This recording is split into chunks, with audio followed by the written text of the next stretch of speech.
नमस्कार नेटिव। मैं nativist DD Raut, अध्यक्ष नेटिव रूल मूवमेंट बोल रहा हूँ। भाइयों और बहनों, साथियों और मित्रों, इस साल अंतर्राष्ट्रीय महिला दिवस का जो 8 मार्च को हर साल मनाया जाता है का विशेष प्रयोजन यह था इक्वेलिटी। अंतर्राष्ट्रीय महिला दिवस यह इस वर्ष में डेडिकेट किया गया कि सारे राष्ट्र में इस पर ध्यान दे, सारे राष्ट्र के महिला और पुरुष में जो है सभी मामलों में इक्वेलिटी आनी चाहिए, समानता आनी चाहिए, समान अधिकार मिलना चाहिए और समता जो है वो सुनिश्चित करना चाहिए सरकार ने, समाज ने। इसलिए पूरे विश्व में ये जो थीम था वह थीम था इक्वेलिटी का थीम था। पूरे विश्व में सभी देशों ने अंतर्राष्ट्रीय महिला दिवस मनाया। भारत में भी बड़े धूमधाम से ये दिवस मनाया गया। लोगों ने, महिलाओं को, विशेषकर महिलाओं ने और पुरुषों ने भी, सब ने एक दूसरे को जो है बधाइयाँ दी है और आशा की है कि महिला के साथ में कोई भेदभाव न किया जाए। साथियों, ये बात तो सही है कि विश्व के कई देशों में महिलाओं के साथ में भेदभाव किया जाता है, पर विशेषता भारत में, इंडिया में, हिंदुस्तान में यह भेदभाव कुछ ज़्यादा ही दिखाई देता है। आप देखेंगे भारत में जो ब्राह्मण आए, विदेशी यूरेशियन ब्राह्मण आए, उसके बाद में यहाँ की समाज व्यवस्था में काफ़ी परिवर्तन हुआ। जो बुराइयाँ आनी शुरू हो गई। बुराइयाँ क्या क्या थी आप तो जानते हैं कि ब्राह्मण जो धर्म है, जो यूरेशिया से उन लोगों ने लाया है, उस वैदिक ब्राह्मण धर्म में चतुर्वर्ण है। चतुर्वर्ण में 4 वर्णों में वो कहते हैं ब्राह्मण सबसे ऊंचा है, उसके बाद में क्षत्रिय है और उसके बाद में वैश्य है, उसके बाद में अस्पृश्य, उसके बाद में शूद्र है और शूद्र के बाद में सबसे नीचे जो है अस्पृश्य माने गए हैं। इसमें महिलाओं का क्या स्थान है? विदेशी वैदिक ब्राह्मण धर्म में महिलाओं का क्या स्थान है? महिलाओं को उन्होंने ब्राह्मण नहीं माना, महिलाओं को उन्होंने क्षत्रिय नहीं माना, महिलाओं को उन्होंने वैश्य नहीं माना, महिलाओं को उन्होंने शूद्र भी नहीं माना, महिलाओं को उन्होंने अति शूद्र अर्थात अस्पृश्य माना है। शूद्र हम इसलिए कहते हैं कि कभी वो शूद्र कहते हैं, कभी वो अस्पृश्य कहते हैं। खैर जो भी है, पर ब्राह्मण महिला, उनके धर्म की महिला, ब्राह्मण धर्म की महिला, वैदिक धर्म की महिला जो है उसको उन्होंने समानता का अधिकार कभी नहीं दिया। ब्राह्मण महिला और ब्राह्मण पुरुष में इतना भेद है। जहाँ ब्राह्मण जो पुरुष है उन्होंने सबसे ऊंचे पायदान पे उसको रखा है, वही उसके दूसरे पायदान पे क्षत्रिय है, तीसरे पायदान पे वैश्य है, चौथे पायदान पे जो है शूद्र है और 5वें पायदान पे अति शूद्र है। तो उन्होंने सीधा जो है महिलाओं को, उनकी महिलाओं को जो है जो सबसे नीचा स्थान दिया है और नीचा स्थान देने के बाद में महिलाओं को उन्होंने क्या माना है? महिलाओं को उन्होंने पशु तुल्य माना है, पशु तुल्य। उनको जो है महिलाओं को उन्होंने जो है मानव नहीं माना है और मानव नहीं मानने के कारण उसको ये एक पशु जिस प्रकार का पशु का मालिक होता है, उसी प्रकार से स्त्री का एक मालिक माना गया है। फिर वो पिता हो, भाई हो, या उसका जो शौहर हो, उसका पति हो, या फिर उसका बेटा हो, वो किसी न किसी इसके आधिपत्य में वो रहेगी। इस प्रकार का उसके ऊपर में जो है उनका धार्मिक विचार उन्होंने थोपा है। आगे क्या हुआ, जब कोई ब्राह्मण महिला का पति ब्राह्मण मर जाता है, या वैश्य मर जाता है, शूद्र मर जाता है, शूद्र पति उसके धर्म के अनुसार मर जाता है, तो जो ब्राह्मण जो भी स्त्री है, मैं फिलहाल मैं ब्राह्मण की बात करूँगा, ब्राह्मण स्त्री है, कोई शादी नहीं कर सकती थी। उसका केस जो है मुंडन किया जाता था, और उसको एक वस्त्र में देकर उसके साथ में इस प्रकार का उसका खाने का जो है चीज़ दी जाती थी कि जहाँ जो है कोई स्वाद न हो। वो एक अलग खोली में रात दिन एक खोली में बैठे रहती थी। उसके हाथ का कुछ भी चीज़ खाया नहीं जाता था। उसके साथ में वो कोई त्यौहार में या शादी ब्याह में वो भाग नहीं लेती थी। इस प्रकार से उसके ऊपर में इतने सारे निर्बंध उसके शौहर या पति मरने के बाद में डाल दिए गए थे। और यही नहीं तो ब्राह्मणों में ये था कि ब्राह्मण जो कन्या है वो चाहे 5-6 साल की क्यों न हो, उसकी भी शादी कर दी जाती थी। अब इतने बाल विवाह की प्रथा भी थी, और जो उसके बाद में मरने के बाद में उसका पति मरने के बाद में उसको आजीवन जो है वो कुंवारा रहना पड़ता था। और घर के लोगों का जो है जो भी मतलब जो अत्याचार होते थे उसके ऊपर वो उसको सहन करना पड़ता था। आपने देखा होगा महात्मा ज्योतिराव फुले ने जो है ब्राह्मण विधवाओं के लिए बहुत सारे काम किए, बहुत अच्छे काम किए। एक ब्राह्मण विधवा थी जिसका बच्चा हुआ। अब विधवा को बच्चा, ब्राह्मण विधवा को बच्चा कैसे होगा? उसका तो पति मर गया था। तो ये इसलिए हुआ था कि उसके घर के लोगों ने उसके ऊपर में अत्याचार किया था, लैंगिक अत्याचार किया था, जिसके कारण वो गर्भवती हुई थी और उसको बच्चा हुआ था। तो महात्मा ज्योतिराव फुले ने उस स्त्री को लाया और उस बच्चे का भी जो है उसको उसकी जच्चा बच्चा दोनों को जो है अपने साथ में रखकर उनको बड़ा किया। ये तो महात्मा फुले तो कोई ब्राह्मण नहीं थे, महात्मा फुले तो गैर ब्राह्मण थे, नेटिव थे, हिंदू धर्मी थे, वो कोई वैदिक धर्मी नहीं थे। वही हम देखते हैं दूसरी तरफ में कुछ ब्राह्मण ऐसे भी हुए हैं कि उन्होंने ब्राह्मण समाज का होने के कारण महिलाओं का कुछ दुख समझा, जिसमें हम देखते हैं कि राम जो है राम राय जो है, राजा राम उन्होंने जो है इन्होंने जो है महिलाओं के लिए ये काम किया कि उन्होंने अंग्रेज़ों के साथ में कुछ बातचीत कर जो महिला जो सती जाती थी उस प्रथा को उसने बंद करा दिया। वो कानून लाया, ब्रिटिश सरकार ने कानून लाया कि महिला जो है जो सती जाती थी, महिला पुरुष मरने के बाद में वो सती जाना जो है पद्धति बंद कर देनी चाहिए, उसके ऊपर में कानूनन रोक लगनी चाहिए।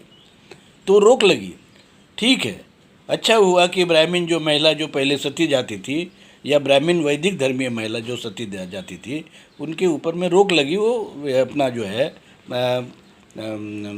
सती नहीं जाती थी, मतलब जलती चिता पे वो पति के साथ में नहीं जलती थी। इस प्रकार की रोक लाई गई और ब्राह्मण विधवाओं का पुनर्विवाह के करने के लिए भी बाद में कानून बने। पर हम क्या देखते हैं, जो गंदगी है वो कहाँ है इस समाज में, भारत में, हिंदुस्तान में जो गंदगी आई है वो वैदिक ब्राह्मण धर्म से आई है। जो असमानता आई है, जो भेदभाव आया है, जो ऊंच नीच आई है, जो वर्णवाद आया है, वो वैदिक ब्राह्मण धर्म से आया है। जो वो लोगों ने उनका जो देश है यूरेशिया, वो वहाँ से जब वो इधर भारत में स्थलांतरित हुए आए तब उन्होंने अपने साथ में ये सारी गंदगी लाई है। अब ये गंदगी जब नहीं थी तो भारत में क्या था? जब किसी समाज में किसी इसमें देश में इस प्रकार की गंदगी नहीं होती है तो हम जब इतिहास देखते हैं तो हमको ये नज़र आता है कि भारत देश में, हमारे हिंदुस्तान में, इंडिया में इस प्रकार की ब्राह्मणों ने जो गंदगी लाई है महिलाओं के जो प्रति जो उनकी नफ़रत थी या भेदभाव था, इस प्रकार का कोई भी चीज़ हमारे हिंदुस्तान में, हिंदू धर्म में वो नहीं थी, पहले नहीं थी। तभी जो है आप देखेंगे महाभारत में, आप देखेंगे महाभारत में एक पात्र आपको दिखाई देता है, माता रानी हिडिंबा, जिसके नाम से इस देश को भी जाना जाता है, हिंदुस्तान। माता हिडिंबा कौन थी? गैर ब्राह्मण नेटिव थी। उसने भीम जो है, जो महाभारत का एक पात्र है, बलशाली पात्र है भीम, उसके साथ में उसकी शादी हुई और उसको बेटा भी हुआ घटोत्कच। और घटोत्कच के बाद में घटोत्कच को भी कई बेटे हुए, दो बहुत कम उम्र में उसके एक दो बेटे भी, दो तीन बेटे भी हुए। उसमें एक बेटा था बार्बरिक और दूसरे भी थे। वो तो घटोत्कच महाभारत के युद्ध में मारा गया। बहुत ही बलिष्ठ और जो है ताकतवर योद्धा था। शायद इतना ताकतवर योद्धा कोई नहीं था उस समय महाभारत के युद्ध में। वो जो है मारा गया, उसको अर्जुन ने मारा। अर्जुन ने नहीं, कर्ण ने मारा, क्योंकि वो जो घटोत्कच था वो पांडवों के तरफ से लड़ रहा था, भीम का लड़का था, उसको मारा। वो कौन था? वो गैर ब्राह्मण नेटिव था, हिंदू धर्मीय था। और उसकी माँ कौन थी? हिंदू धर्मीय थी, वो कोई वैदिक धर्मीय नहीं थी, इसलिए वो रानी बन सकी। इसलिए उसका भाई जब उसका भाई मारा गया भीम के साथ में युद्ध में, तो वो रानी बनी। तो इस प्रकार के हमारे जो हिंदू समाज में, हिंदू धर्म में ब्राह्मण आने के पहले, वैदिक ब्राह्मण धर्मीय लोग आने के पहले कोई जो है भेदभाव नहीं था। महिलाओं के साथ में कोई भेदभाव नहीं था, कोई ऊंच नीच नहीं था, कोई वर्ण व्यवस्था नहीं थी, कोई जाति व्यवस्था नहीं थी। तो ये जो व्यवस्था है, इस प्रकार का हम देखते हैं। इसके बाद में हम शिवाजी महाराज की माता को देखते हैं, जिजाऊ माता जो है क्या सती नहीं गई। उसके पति के देहांत होने के बाद में भी सती नहीं गई।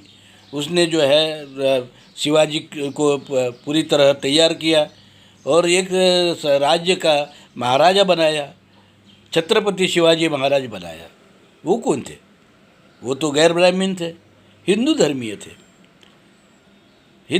थे। हालांकि उनके ऊपर में उनके जो दरबार में जो विदेशी ब्राह्मण हैं, वो उनके ऊपर में वैदिक ब्राह्मण धर्म थोपना चाहते थे।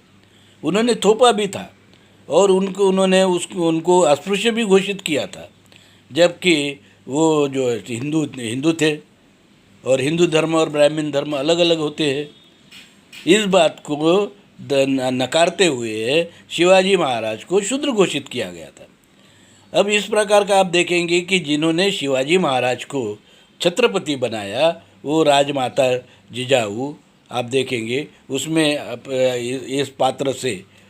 इस महिला पात्र से क्या आपको लगता है हिंदुस्तान में या हिंदू समाज में गैर बराबरी थी? बिल्कुल नहीं। तो हिंदू समाज में, हिंदू धर्म में महिलाओं के साथ में कभी भेदभाव नहीं रहा है। अब दूसरी और एक उदाहरण आप देखेंगे, महारानी या होलकर अपना जो है, होलकर जो है आप देखेंगे, होलकर इंदौर के जो है राजा थे। तो जो उनकी बहू थी अहिल्या, उसके पति का निधन हुआ। बचपन में शादी हुई थी, निधन हो गया। उसके बाद में इंदौर का जो है सारा राजकाज, उसके अपने राज्य का जो पुण्य श्लोक अहिल्या देवी, इन्होंने संभाला। अब तारा रानी देख लीजिए, तारा रानी, कोल्हापुर की तारा रानी, छत्रपति शिवाजी महाराज की जो है जो वंशज, उसमें उसको देख लीजिए, उन्होंने संभाला, राजकारभार संभाला। तो इस प्रकार का ये हिंदू समाज में, गैर ब्राह्मण हिंदू समाज में महिलाओं के साथ में कभी भेदभाव नहीं रहा। अब सामान्य लोगों की अगर बात हम करें, ये तो राजा थे, राजा के इससे थे, रसूखदार लोग थे। पर सामान्य लोगों में क्या होता था? सामान्य लोगों में हम देखते हैं कि चाहे वो आदिवासी हो या कोई भी हो, गैर ब्राह्मण लोग, जितने भी गैर ब्राह्मण लोग हैं, जो वैदिक धर्म को उन्होंने अडाप्ट नहीं किया है या इसके चंगुल में नहीं वो फंसे हैं, वो महिलाएं स्वतंत्र थी। अगर महिला का पति मर जाए तो वो चिता पर, महिला उसके पति के चिता पर पे अपनी जान तो कभी नहीं देती थी। साथ साथ समाज ने उनको आज़ादी दी थी कि वो अपना जीवन अपने तरीके से जिए। यही नहीं कि वो अगर पुनर्विवाह करना चाहे तो वो पुनर्विवाह अपने जो है पति के छोटे भाई के साथ में गाठी बांधकर, जिसे हम मंगलसूत्र कहते हैं, कि मंगलसूत्र बनवा कर उसके साथ में उसकी बीवी अपने स्वेच्छा से हो सकती है, ताकि पर उसकी इच्छा, सबसे बड़ी बात थी कि उसकी इच्छा क्या है, महिला की इच्छा क्या है, कोई ज़बरदस्ती इस प्रकार से नहीं होती थी। और इसी प्रकार से जिसे काड़ी मोड़ कहते हैं, घटस्फोट कहते हैं, वो भी महिलाओं को पूरी आज़ादी थी कि वो अपना घटस्फोट किसी भी समय मांग सकती है। अगर वो किसी कारण से महिला अपने पुरुष पति के साथ में नहीं रहना चाहती है तो वो जो है घटस्फोट मांग सकती थी, और समाज उसको घटस्फोट देता था। जो 5 लोग मिलते थे, ये समाज के लोग, वो उनको वो मान्य करते थे कि ये जो है एक साथ में नहीं रह सकते, इसलिए घटस्फोट किया जाए, चाहे घटस्फोट आदमी दे चाहे औरत दे। तो वो पुनर्विवाह भी कर सकती थी, घर में भी इस प्रकार से कर सकती थी, घर के बाहर भी कर सकती थी, और उसका कोई मुंडन नहीं किया जाता था, ना उसके कपड़े जो है वो इस प्रकार से ही कपड़े पहने या उसके साथ में ऐसा न हो वैसा न हो, ऐसा कुछ नहीं था। यहाँ तक कि हम सब देखते हैं कि हमारे बुजुर्ग जो जितनी भी फैमिली में जो होती महिला होती है वो माता ही होती है, और माता तो किसी न किसी समय में जो है हमारे बुजुर्ग जो माता जो है उसका पति मरा हुआ होता है, पर सम्मान में कोई कमी नहीं होती है। तो गैर ब्राह्मण समाज में जो महिलाओं के सम्मान में कोई कमी नहीं रही है, ना ही उसके ऊपर में किसी प्रकार का जो है निर्बंध रखे गए थे। तो ये सारी जो है गंदगी आई कहाँ से? जैसे कि हमने कहा, शुरू में कहा है कि ये समाज में गैर ब्राह्मण नेटिव हिंदू धर्मीय समाज में जो गंदगी आई है वो वैदिक ब्राह्मण धर्म से आई है। वो यूरेशियन लोग जो ब्राह्मण हैं उन्होंने अपने साथ में लाई है, और उनके जो विचार के बाद में आप देखेंगे कि उनके कानून में, मनुस्मृति में इस प्रकार से उन्होंने महिलाओं के ऊपर में बहुत सारे जो है उनको महिलाओं को पशुतुल्य माना है, अस्पृश्य को पशु माना है, और जो शूद्र जाति के लोग हैं उनको पशु माना है।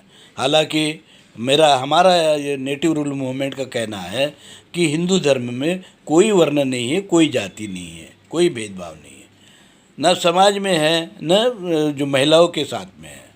तो जो भी भेदभाव है उसको अगर हमें मिटाना है तो जहाँ है गंदगी, जहाँ है उसके तरफ में हम सबको ध्यान देना पड़ेगा। हिंदू समाज, यहाँ गैर ब्राह्मण जो समाज है वो 97% है। कुछ गैर ब्राह्मण लोगों ने अपना धर्मांतर किया है, वो बौद्ध बने हैं, जैन बने हैं, सिख बने हैं, यहाँ तक कि वो जो है मुस्लिम भी बने हैं और क्रिश्ती भी बने हैं। पर इसके बावजूद में किसी भी इन 5 धर्म में महिलाओं के ऊपर में इतने निर्बंध नहीं है जितने वैदिक ब्राह्मण धर्म के लोगों में। क्रिश्ती धर्म हो चाहे मुस्लिम धर्म हो, वहाँ कोई गैर बराबरी नहीं है, इस प्रकार का नहीं है। महिलाओं के उल्टे में महिलाओं को मैं कहूँगा कि ज़्यादा अधिकार दिए गए हैं। महिलाओं के रक्षा के लिए कितने ही अच्छे जो है धार्मिक विचार जो इस्लाम में आप देखेंगे, क्रिश्ती धर्म में देखेंगे, और बौद्ध धर्म में तो है ही, जैन धर्म में है, सिख धर्म में है। कोई भेदभाव जो है हम लोग ये जो गैर ब्राह्मण धर्म है वो नहीं मानते हैं। तो जो असमानता है उसकी जड़ जो है, उसकी जड़ में हमको जाना पड़ेगा। महिलाओं के साथ में असमानता की शुरुआत कहाँ हुई है? महिलाओं के साथ में असमानता की शुरुआत जो वैदिक ब्राह्मण धर्म है, जो यूरेशिया से 3% लोग आए हैं, उन्होंने की है। उन्होंने तो यहाँ के मैं पुरुषों के साथ में भी जो है भेदभाव किया है। यहाँ के जो राजा थे उनको अपनी बहू बेटियाँ दी। आप जानते हैं कि जो वैदिक ब्राह्मण है उनका राजा इंद्र था, और उनके जो है भगवान, जिसे वो भगवान मानते या धर्मपिता मानते हैं, वो कौन था? वो ब्रह्मा था। और उनके देवी देवताओं में और कौन से नाम आप देखते हैं? इंद्र देखते हैं, वरुण देखते हैं, और क्या देखते हैं? रुद्र देखते हैं, सोम देखते हैं। इस प्रकार से इनके जो है देवी देवता में आपको नाम दिखाई देंगे। अब इसमें सबसे बड़ी बात तो ये है कि वहाँ का जो धर्मात्मा है, उनका वैदिक ब्राह्मण धर्म का धर्मात्मा, जिसे ब्रह्मा कहते हैं, उसने अपने खुद के बेटी के ऊपर बलात्कार किया था, सरस्वती के ऊपर में बलात्कार किया था। अब देखिए तो ये महिलाओं का किस प्रकार से शोषण किया गया।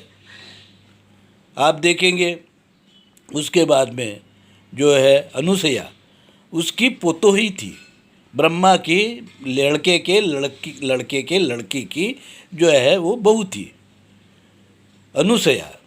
अब अनुसैया के घर ये लोग, जब उसका पति नहीं था, तो ब्रह्मा, वो दूसरा ब्राह्मण भगवान विष्णु, और तीसरा ब्राह्मण भगवान जिसे लोग भगवान मानते, वो रुद्र। ये रुद्र मतलब ये हमारे शिव नहीं, नेटिव शिव नहीं है। ये रुद्र जो है अलग है, वो वैदिक जो है वो ब्राह्मण भगवान है, उनके ब्राह्मणों का भगवान है, जिसे वो भगवान मानते हैं। वो 3 लोग गए और उस अनुसैया महिला को उसके अपने खुद के पोतों की जो पतोही जो थी उसकी जो सून थी, पोते की सून बीवी थी, उसको कहा कि हमको आपके साथ में भोग करना है, हमको भोग चाहिए। भोग मतलब हम भोग 2 अर्थों से होता है, एक खाना और दूसरा होता है संभोग। हमको आपको भोग, आप भोग दीजिए हमको। तो भोग कैसा चाहिए था इनको? वो नग्न हो जाएगी। और उनके साथ में इन लोगों ने बलात्कार किया। ब्रह्मा ने बलात्कार किया, विष्णु ने बलात्कार किया, रुद्र ने बलात्कार किया। और बलात्कार के बाद में वो 3 बलात्कारियों से वो महिला जो है अनुसैया गर्भवती हुई, और वहाँ उसको जो है एक बच्चा पैदा हो गया जिसका नाम है दत्त। अब ये दत्त जो है थोड़ा बड़ा हो गया तो उसको जो है तो मालूम पड़ता ही है कि उसके माँ के साथ में बलात्कार हुआ था। तो उसको मालूम पड़ा तो वो तो पगला गया। वो पगला गया और छोटा जो बच्चा था वो जाके अपने जो है किसी पेड़ के नीचे जाके बैठने लगा, पागल जैसा। वहाँ कुत्ते भी आके बैठते थे, गाय भी आके बैठती थी। कोई पेड़ था जिसे अंजीर का पेड़ कहते हैं या इस प्रकार का पेड़ कहते हैं, इस प्रकार पेड़ के नीचे वो बैठ के जो भी उसको खाना देते थे लोग, गांव के लोग, वो खा के थोड़ा सा बड़ा हो गया। पर वो पगला गया था, पागल जैसा हो गया था कि उसके माँ के साथ में 3 ब्राह्मण जो है भगवान, जिसे भगवान कहते हैं, उसके समाज के लोगों ने बलात्कार किया और उससे वो पैदा हो गया। तो ये आप जो है ये देखेंगे कि किनका धर्म है ये ब्राह्मण लोगों का धर्म है। ये इसी प्रकार से ब्राह्मण लोगों ने और क्या किया, नेटिव राजा था एक जो जलंधर, उसके बीवी का नाम था वृंदा। उसके साथ में जलंधर का रूप बनाकर वो जो है विष्णु नाम का ब्राह्मण जो है देवता, वो जाके उसके घर में जाके उसके साथ में बलात्कार किया। और बलात्कार करने के बाद में जब उसको मालूम पड़ा कि बलात्कार हुआ है वो इसके भेष में, उसके पति के भेष में, तो वो तो बेचारी शर्मसार हुई और उसने आत्महत्या कर दी। पर आत्महत्या करने के पहले ये जो विष्णु ने जो है उसके साथ में अपनी ज़बरदस्ती शादी भी रचाई। ये नेटिव राजा था। जो कौन नेटिव राजा था? जलंधर। ये नेटिव राजा था। तो जहाँ ब्राह्मण, विदेशी वैदिक धर्मीय ब्राह्मण अपने खुद के बहू बेटियों के साथ में बलात्कार करते थे और कोई इतना उनको जो है जानवर जैसी उनकी ट्रीटमेंट दी जाती थी, उनको वो नचाते थे। अब ये दूसरा आप देखेंगे जो है मेनका, रंभा, उर्वशी, ये कौन थी? ये तीनों ब्राह्मण कन्याएं थी। वो क्या करती थी? वो ब्राह्मणों का जो है एक प्रकार का वेश्या व्यवसाय वो करती थी, और अपने जो ब्राह्मण लोग हैं, ब्राह्मण उनका मनोरंजन करती थी, नाच गाने से मनोरंजन करती थी।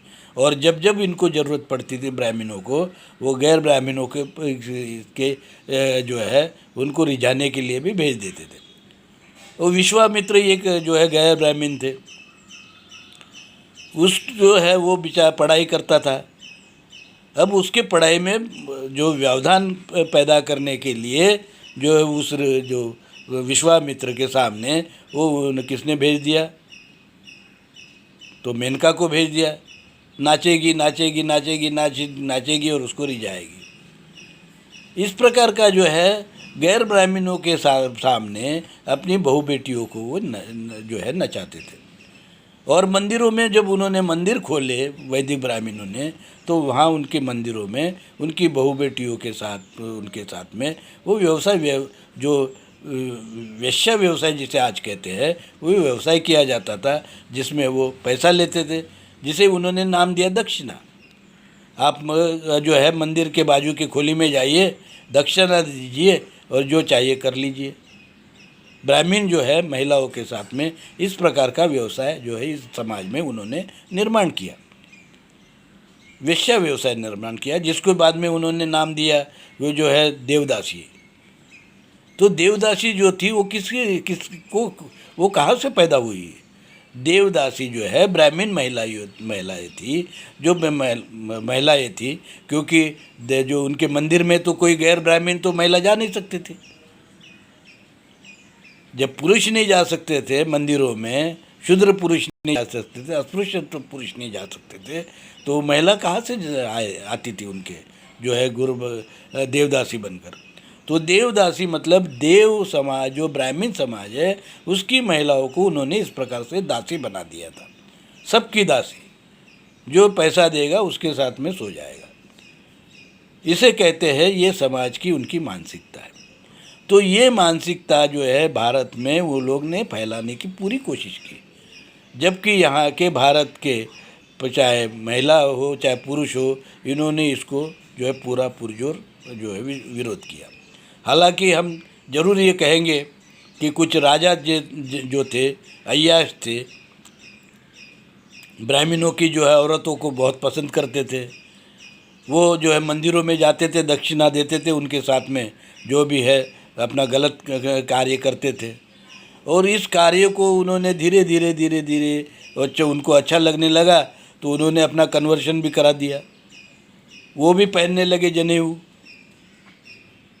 वो ब्राह्मण जो है नहीं होने के बाद में जनेऊ पहनने लगे। क्षत्रिय राजा और कुछ राजकुमार इस प्रकार से उसमें चंगुल में आके, ब्राह्मण देवदासियों के कारण चंगुल में आके उन्होंने अपना ये धर्म जो है अडाप्ट कर लिया, जिसे हम वैदिक ब्राह्मण धर्म कहते हैं। अधर्म है।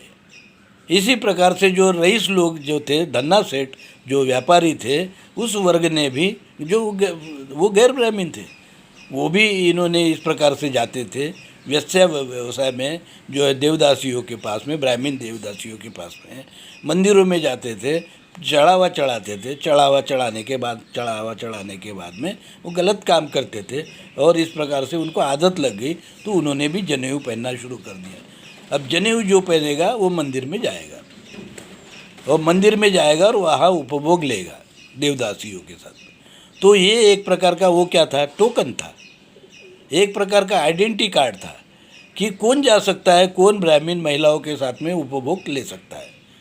तो जो जनेऊ पहनेगा वो बताएगा, ऐसा नीचे ऊपर निकाल के बाहर बताएगा, कान को लगा के बताएगा, देखो मेरे पास में जनेऊ है, उसको जाने दिया जाएगा, क्योंकि वो पैसा देगा। धन्ना सेठ है, रईस है, राजा है, तो जनेऊ उसको दे दिया, भाई ये टोकन है, आप इसको, ये आइडेंटिटी है, आप इसको जो है बताएंगे तो अंदर जाएंगे मंदिर में, और जो वहाँ देवदासी आपको मिलेगी भोग कर लीजिए, दक्षिणा दीजिए, भोग कर लीजिए। इस प्रकार का उन्होंने जो है ये धंधा शुरू कर दिया। तो ये जो सबसे पुरातन धंधा है देवदासियों का या वेश्या का धंधा, ये कहाँ से आया, इसकी शुरुआत कहाँ से हुई है? इसकी शुरुआत वैदिक ब्राह्मण धर्म से हुई है, और ये धीरे धीरे समाज में, हिंदू समाज में ये पहुंच गया। पर आप देखेंगे इसके बावजूद भी जो है कुछ छोटा सा वर्ग जो है, वो जो क्षत्रिय वर्ग है, उन्होंने वैदिक धर्म को माना अपने ये अय्याशी के लिए। जो धन्ना सेठ थे, वैश्य थे, बड़े वैश्य थे, उन्होंने इसको माना वो अपने जो है अय्याशी के लिए। वहाँ उनको सोमरस मिलता था, दारू मिलती थी और महिला भी मिलती थी, नाच गाना भी मिलता था और सब जो है मनोरंजन के लिए, और क्या चाहिए। इस प्रकार से उनको मिलता था। हाँ, उनका उसके लिए उसको ज़रूर पैसा देना पड़ता था, दक्षिणा देनी पड़ती थी। फिर वो महिला जो ब्राह्मण जो बड़े बड़े यज्ञ करते थे, वहाँ और भी बड़े पैमाने पे महिलाएं आती थी, ब्राह्मण महिलाएं। और फिर वहाँ जो है सोमरस, गाय काटना, सोमरस का पान, और जो इस प्रकार का नंगा नाच, और कहीं भी जाके सो जाओ, इसके साथ में सो जाओ, उसके साथ में सो जाओ, घोड़े के साथ में सो जाओ, गधे के साथ में सो जाओ। इस प्रकार का जो है वहाँ आप देखेंगे, वैदिक जो है धर्म में देखेंगे। तो धर्म क्या है? ये धर्म है, इसे हम तो कहेंगे वैदिक अधर्म है ये। तो वैदिक अधर्म के कारण इस देश में, हिंदुस्तान में, भारत में जो क्या हुआ, महिलाओं के साथ में गैर बराबरी आई है, अनइक्वलिटी आई है। अब इसको ख़त्म करने का काम कुछ तो ब्रिटिश सरकार ने किया, उन्होंने कुछ अच्छे कानून बनाए, और उसके बाद में स्वतंत्रता के बाद में जब इस देश में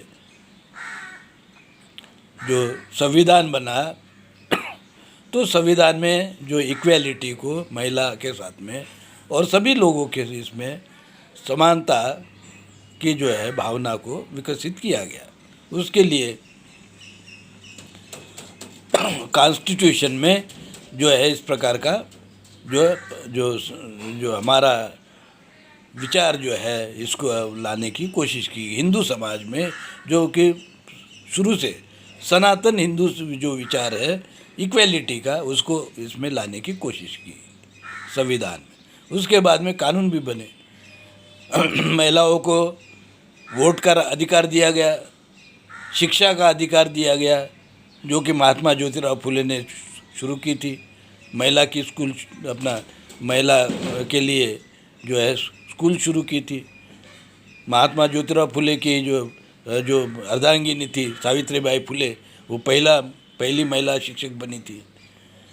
तो महिला के लिए शिक्षा और समानता के द्वार जो है उसके बाद में वो खोले गए। आज महिला क्या है?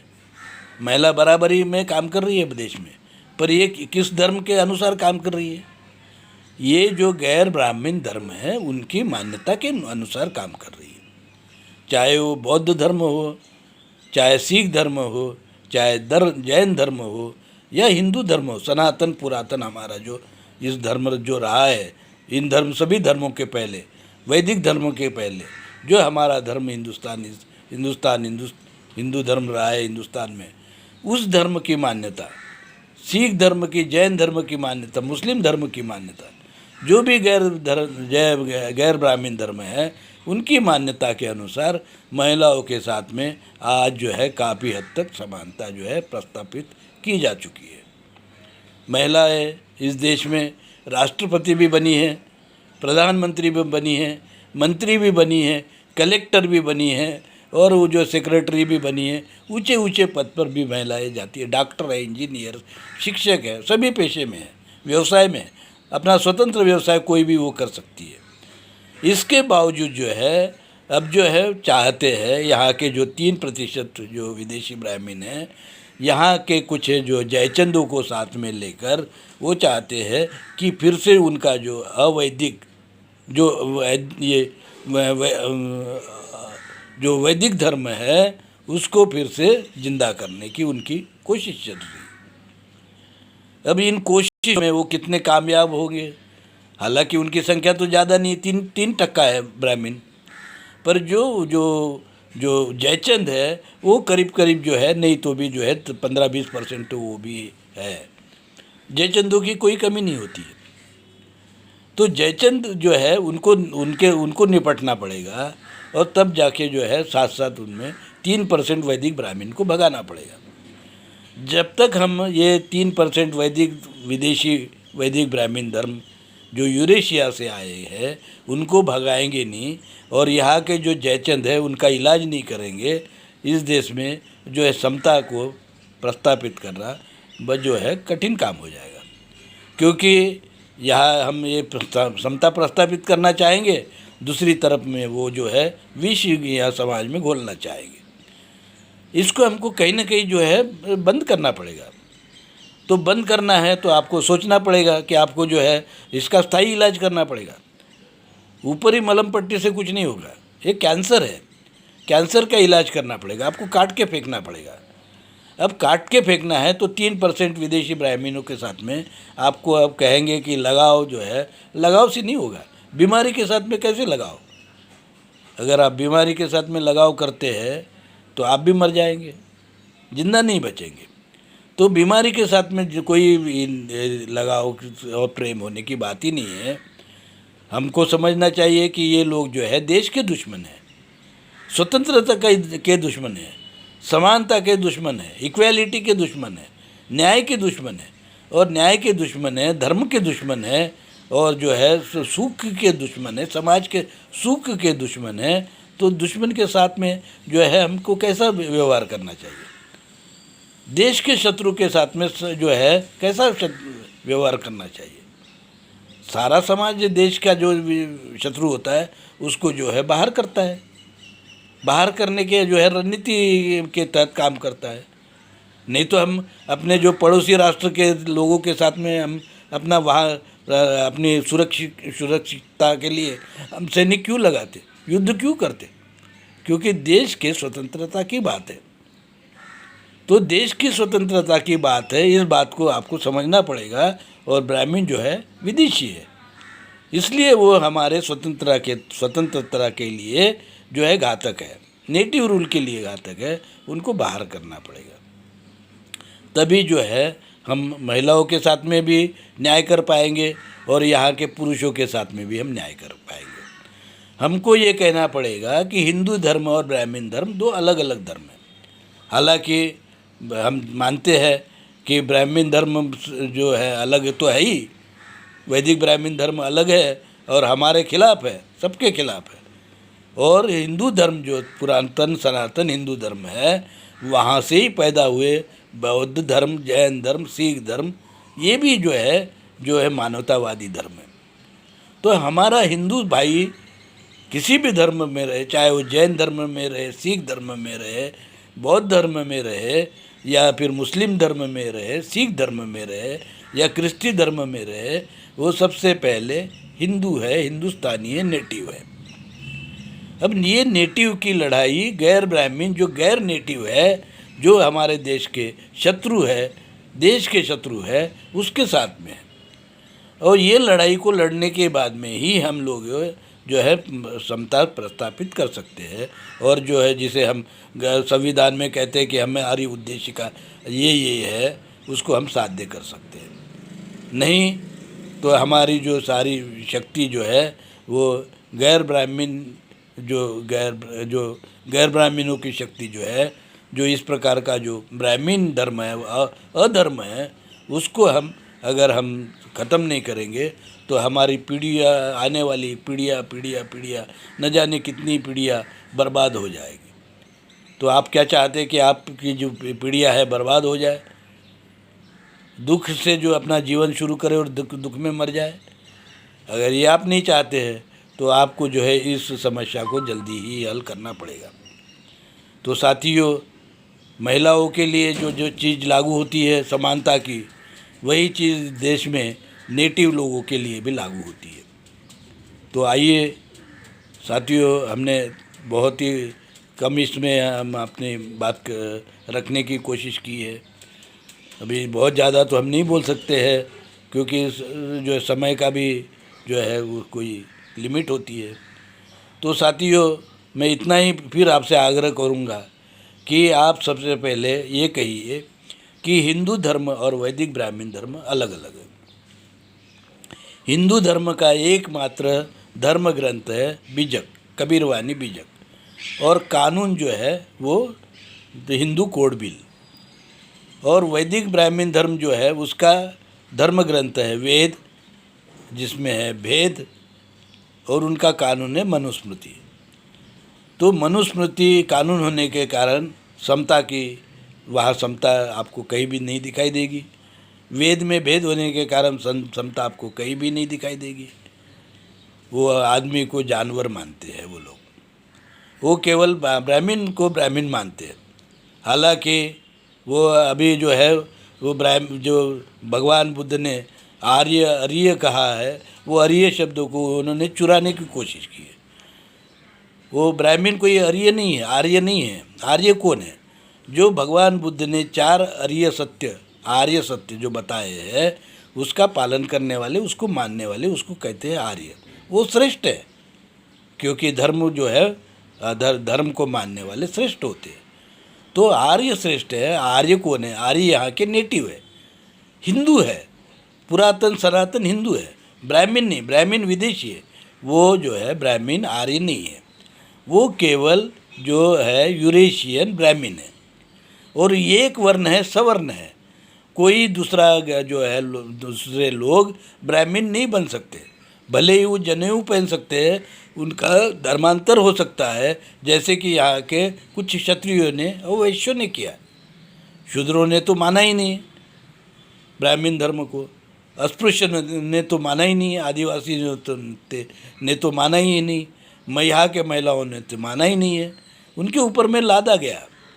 तो लादने के बाद में और उसको स्वेच्छा से स्वीकारना, उसमें बहुत बड़ा फर्क होता है। जो है गुलामी लादी जा सकती है, गुलामी कोई स्वीकारता नहीं है, स्वेच्छा से कोई नहीं स्वीकारता है।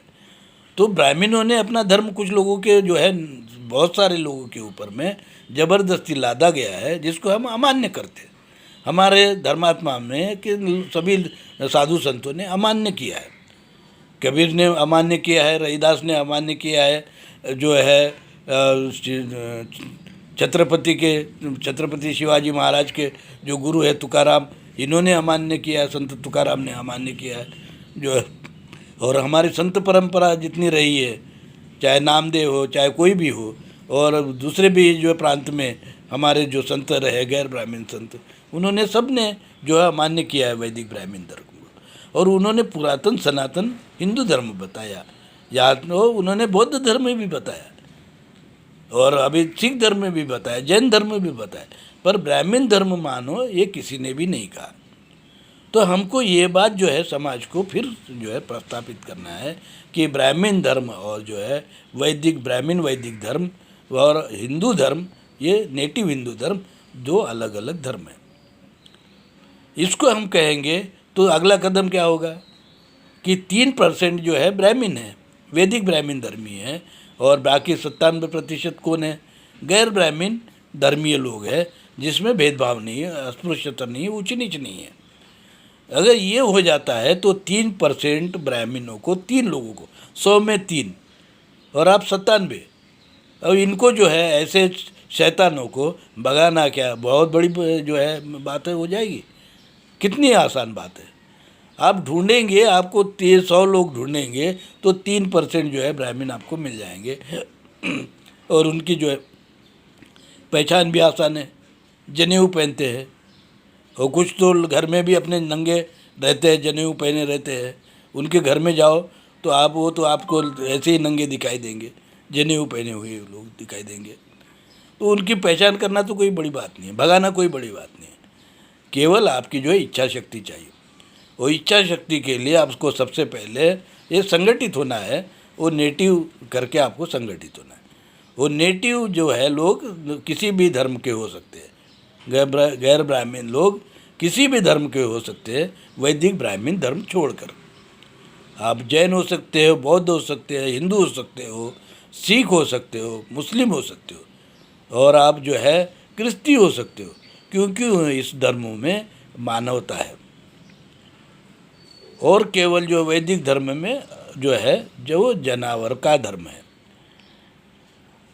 वैसे भी इस जो है इतिहास यही बताता है कि वैदिक ब्राह्मण धर्म जो थे वो क्या थे? वो असंस्कृत थे, वो असभ्य लोग थे। उनका सभ्यता का उनको कोई गंध नहीं था। उन्होंने यहाँ की भाषा चुराई और कुछ जो इधर उधर हेर फार कर पीछे लगा, आगे लगा दिया, पीछे लगा दिया, उसका संस्कृत बना दिया। यहाँ से कुछ चुराया, वहाँ से कुछ चुराया, कुछ जैन धर्म से चुराया, कुछ जो है बौद्ध धर्म से चुराया, कुछ पुरातन हमारा सनातन पुरातन हिंदू धर्म से चुराया और इसके साथ में उन्होंने अपनी जो है किताबें लिखना शुरू कर दी। पर जो है गंदगी होती है वो कहाँ छुपती है? उनके मानसिकता में जो गंदगी है वो सामने आ जाती है, इस प्रकार से सामने आ गई। और वैदिक धर्म में जो है आपको गंदगी ही गंदगी आपको दिखाई देगी। इसको हमको इस देश से सफाई करनी है, भगाना है। तभी जो है महिलाओं के लिए जो महिलाओं के ऊपर में उत्पीड़न हो रहा है उसको हम रोक सकेंगे, और यहाँ के पुरुषों के ऊपर में भी जो उत्पीड़न हो रहा है वह उसको हम रोक सकेंगे। 3% गए जो ब्राह्मण है उनको भगा देंगे तो उनके पास में उन्होंने जो हथिया ली है करीब करीब 80% जो है संसाधन संपत्ति उन्होंने अवैध कब्जा कर दिया है, उसको हम अपने कब्जे में ले लेंगे तो यहाँ कोई गरीबी नहीं रहेगी। यहाँ के हर गरीब को जो है आपको ये पक्का मकान मिलेगा, और जो है कम से कम उसके खाते में मैं समझता हूँ 20-25 जो है लाख तो आराम से आ जाएगी। उसको कुछ खेती भी मिलेगी, मकान भी मिलेगा। इतने सारे संसाधन जो है ये 3% ब्राह्मणों ने हथिया ली है, उनके कब्जे में कर लिए। लाखों नौकरियां मुक्त हो जाएगी, लाखों धंधे मुक्त हो जाएंगे, और जो है कि लाखों एकड़ जो है जो खेती है वो मुक्त हो जाएगी। तो आप क्या चाहते हैं? आप गुलामी में जीना चाहते हो या स्वतंत्रता में जीना चाहते हो? स्वाभिमान से जीना चाहते हो या सुख से जीना चाहते हो? आपको ये तय करना है। तय करना अगर है तो तय कीजिए, और तय आपने कर लिया होगा तो मैं ज़रूर, मेरा ये विश्वास है कि आपको हमारे जो नेटिव रूल मूवमेंट के जो बात है आपको वो ज़रूर पसंद आई होगी, और आप इसके साथ में जुड़ेंगे। और जुड़ने के बाद में आप देश सेवा करेंगे, समाज सेवा करेंगे, मानवता की सेवा करेंगे। इतना ही मैं कहूँगा। तो साथियों, इसके साथ ही मैं अपने विचार यहाँ जो है समाप्त करता हूँ। जय हिंद, जय नेटिव।